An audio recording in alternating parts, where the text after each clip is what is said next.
Saya berumur 30 tahun. Saya belum melihat Rasulullah dalam mimpi. Apakah keadaan ini dianggap sebagai celaka?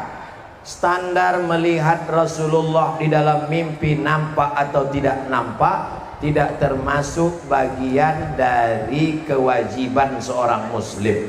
Melihat Rasulullah dalam mimpi adalah hadiah dari Allah Subhanahu wa taala. Sahihkah hadisnya? Hadis sahih. Man ra'ani fil manami faqad ra'ani bi anna syaitana la yatamassalu bi. Siapa yang melihat aku dalam mimpinya, kata Rasulullah, maka sungguh dia melihat aku, karena setan tidak bisa menyerupai aku. Tapi orang yang melihat Rasulullah itu melihat karena ilmu, bukan melihat karena ngawur. Ustaz, tadi malam saya mimpi jumpa Rasulullah. Gimana bentuknya? Jenggotnya putih, rambutnya putih, kulitnya putih. Itu bukan Rasulullah, itu drunken master. Karena Rasulullah itu dalam kitab Asy-Syama'il Al-Muhammadiyah, jenggot dan rambutnya putih tak sampai 20 helai. Jadi orangnya berilmu dulu, la ilaha illallah betul, tapi lihat pangkal ayatnya, fa'lam annahu la ilaha illallah. Belajar ngaji ilmu. Kalaupun sudah mimpi jumpa Rasulullah, setelah mimpi jumpa Rasulullah itu menjadi tukang ngomong banyak bicara, atau hatinya makin khusyuk, menjadi orang yang makin banyak ibadah, atau justru makin sombong membanggakan diri. Melihat Rasulullah hati menjadi tenang, melihat Rasulullah sholat bertambah khusyuk, melihat Rasulullah hataman Quran makin bertambah, itulah kebaikan. Tapi kalau ngaku mimpi Rasulullah, makin banyak cerita, makin banyak bicara, amal berkurang, maka sesungguhnya kita sedang dipermainkan. Na'udzubillah.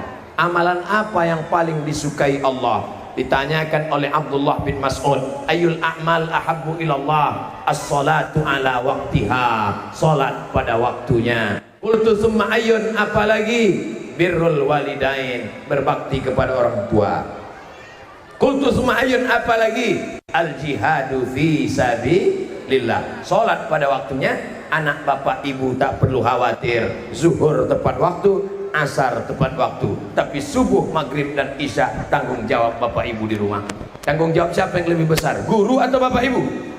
Guru. Zuhur, asar, subuh, maghrib, isya, bapak dan ibu bertanggung jawab di rumah. Amalan apa yang bisa membuat kita mati husnul khatimah? Istiqomah. Makanya kata ulama tasawuf, al istiqamah khairum min alfi karamah. Satu istiqamah lebih baik daripada 1000 karamah. Bisa jalan di atas air, bisa terbang di atas awan, bisa bicara dengan binatang, mendengar tasbih pohon kayu. Kalau tak ada istiqamah, tak ada gunanya. Mudah-mudahan kita semuanya istiqamah. Aqwamuha wa in qalla, adwamuha wa in qalla. Sedikit tapi istiqamah lebih baik daripada banyak tidak istiqamah. Nah, oleh sebab itu maka kita amal istiqamah, insya Allah dapat husnul khatimah. Bagaimana cara menanamkan karakter baik pada anak didik sesuai ajaran agama Islam? Dipanggil satu-satu. Baca doa makan, Allahumma barik lana fima razaqtana wa qina azabannar. Baca doa pergi dari rumah, bismillahirrahmanirrahim, tawakkaltu 'ala Allah, la haula wala quwwata illa billah. Baca doa naik kendaraan, subhanalladzi sakhkhara lana hadza wa ma kunna lahu muqrinin wa inna rabbina munqalibun. Baca doa mau tidur, bismika Allahumma ahya wa amut. Baca doa bangun tidur, alhamdulillahilladzi ahyana ba'da ma amatana wa ilaihin nusyur. Hafal doa tapi tidak pernah berdoa. Ada enggak ini? Hafal doa tapi tidak pernah berdoa, karena doa hanya teori. Maka cara mendidik adalah praktek, bukan teori. Ketika mau makan langsung Allahumma barik lana fima razaqtana wa qina azabannar. Ketika mau keluar rumah langsung bismillahirrahmanirrahim, Allah. Ketika mau masuk WC langsung Allahumma inni a'udzubika minal khubuthi wal khaba'ith. Ketika akan tidur langsung bismika Allahumma ahya wa amut. Jangan dibaca sekarang, nanti tidur. Jadi jangan teori-teori, langsung prakteknya. Akhlak itu bukan teori. Akhlak menurut bahasa, akhlak menurut istilah, akhlak menurut etimologi, akhlak menurut terminologi. Bukan itu, praktek langsung.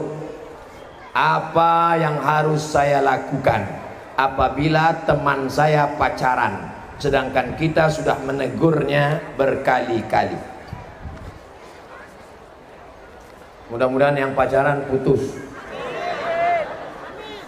Mudah-mudahan yang udah putus gak nyambung lagi. Hai yang pacaran, yang pacaran itu yang rugi perempuan. Bonceng sana, bonceng sini, bonceng sana, bonceng sini, masuk angin gembung. Yang muntah-muntah laki-laki apa perempuan? Perempuan. Yang hamil, yang malu laki-laki apa perempuan? Perempuan. Yang melahirkan anak meregang nyawa laki-laki apa perempuan? Perempuan. Kalau kebetulan nasibnya jelek, mati melahirkan, perempuan. Maka kalau perempuan tidak mau, mustahil laki-laki bisa pacaran. Kalau kau gagah perkasa, bukan dengan badanmu yang berotot. Kalau kau gagah perkasa, bukan yang berani membonceng. Kalau kau gagah perkasa, datang ke rumah ayahku, katakan kupinang kau dengan bismillah. Kalau kau gagah perkasa, datang ke rumah, bawalah seperangkat alat sholat dan kitab suci Al-Quran. Oleh sebab itu maka pendidikan agama menjadi modal utama. Tapi kontrol orang tua juga luar biasa. Mudah-mudahan anak-anak kita diselamatkan dari pacaran-pacaran. Apa yang lebih baik kita lakukan apabila ketika pelajaran berlangsung langsung terdengar azan? Apakah kita hentikan pelajaran atau nunggu belajar selesai baru sholat? Yang paling bagus adalah serentak pemahamannya 3. Guru di kelas, siswa dengan yang buat jadwal. Jadi kalau 3 ini serentak seragam, insya Allah ketika jam pelajaran berakhir jam 12, jam 12 lewat sekian azan 11.40 ke 12.30 menit, oke, tak masalah. Sholat zuhur Jakarta 11.40, ditetapkan sholat zuhur di masjid jam 12, masih bisa. Kenapa? Karena di Masjidil Haram pun jarak azan dan iqamat setengah jam. Maka insya Allah kalau disepakati begitu, tidak akan ada murid yang mau keluar kelas. Permisi bu, mau kemana? Mau sholat. Tenang, nanti jam 12 kita akan serentak sholat zuhur. Yang buat jadwal ngerti, gurunya ngerti, muridnya ngerti. Sholat jam 12. Adapun 20 menit menanti itu memang biasa dilakukan, bukan termasuk orang yang fawailul lil musallin. Bagaimana menyikapi perbedaan-perbedaan yang ada, Ustaz? Banyak perkara berbeda dari para kelompok-kelompok kajian masing-masing. Memberikan dalil. Mana yang menjadikan kami sebagai penuntut ilmu yang masih awam ini bimbang mana yang harus kami ikuti. Saya dalam akidah ikut mazhab Abul Hasan Al-Ash'ari. Dalam bidang fikih mengikut mazhab Muhammad bin Idris Syafi'i. Dalam bidang tasawuf mengikut Imam Abu Hamid Al-Ghazali. Tapi saya tak menyalahkan kawan saya yang ikut Imam Maturidi. Saya tidak menyalahkan teman saya yang ikut Hanafi, Maliki, Hambali, karena masih dalam Ahlus Sunnah wal Jamaah. Tapi saya pribadi kalau diminta untuk menjadi imam, maka saya tanya dulu, di sini biasanya pakai kunut atau tidak? Pakai Pak Ustadz, saya maju. Di sini pakai kunut atau enggak? Enggak Pak Ustadz, saya batuk cari imam lain. Karena saya kalau subuh pakai kunut. Dulu yang orang kelahi, ini pertanyaan zaman dulu. Yang kelahi antara kunut nggak kunut itu dulu. Sekarang orang udah nggak kelahi lagi masalah kunut nggak kunut, karena sama-sama nggak sholat subuh. Apa syarat seorang mengajar? Apakah harus dari pesantren ataukah dia harus LC dulu? Istri bapak hamil. Istri bapak hamil 9 bulan 9 hari, kurang 1 hari lagi. Tiba-tiba mules. Papa mules pak. Akhirnya bapak bawa. Saking mau cepatnya belum sampai rumah sakit ada tertulis dokter. Langsung bapak mampir ketuk pintu. Dokter tolong bantu, istri mau melahirkan. Lalu dokter buka pintu. Mohon maaf pak, saya memang dokter. Tolong istri saya. Mohon maaf, saya dokter hewan. Bapak mau nggak nyerahkan istri Bapak ke dokter hewan? Tidak.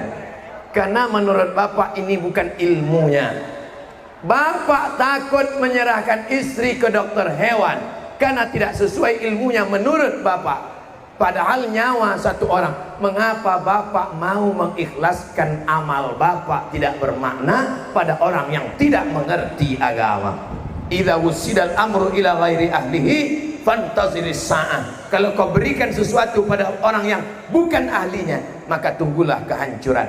Maka kalau dalam bidang agama, serahkan kepada kiai, tamat pondok pesantren, tamat dari UIN, tamat dari Universitas Islam, tamat dari Al-Azhar, dari Ummul Qura Makkah, punya standarisasi mengajar. Kalau tidak, kita khawatir dhalla wa adalla. Saya tidak mengatakan mesti alumni Azhar, enggak. Dari UIN Ciputat, dari IAIN, dari Sekolah Tinggi Agama Islam, dari pondok pesantren, ini baik. Tapi mesti keahlian. Kita naik pesawat, tiba-tiba ngomong pilotnya, mohon maaf pilot yang asli sedang demam, saya sebenarnya super angkot untuk coba-coba. Mau nggak naik pesawat? Walaupun gratis, saya yakin turun semua. Sedangkan untuk naik pesawat dari Pekanbaru ke Jakarta aja kita nggak mau. Kenapa ibadah kita, sholat kita, puasa kita tidak kita serahkan pada orang yang tidak mengerti agama? Kenapa demikian? Maka penting mencari guru. Al-isnad minad din, kata Imam Abdullah ibn Mubarak. Sanad itu bagian dari agama.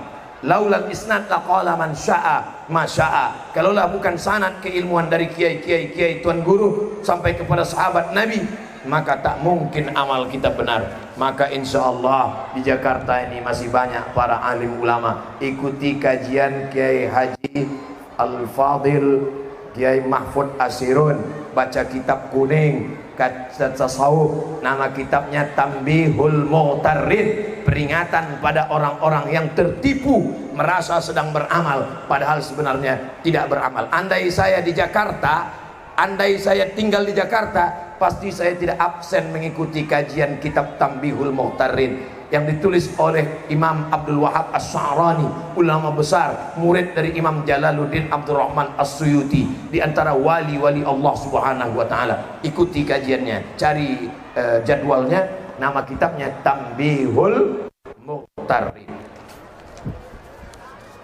Itulah beberapa pertanyaan. Mudah-mudahan kajian kita siang ini menyebabkan turunnya rahmat dan barakah pada keluarga besar Al-Makkah insyaallah. Ala hadhihi niyyah wa kulli niyatin salihah. Al-Fatihah.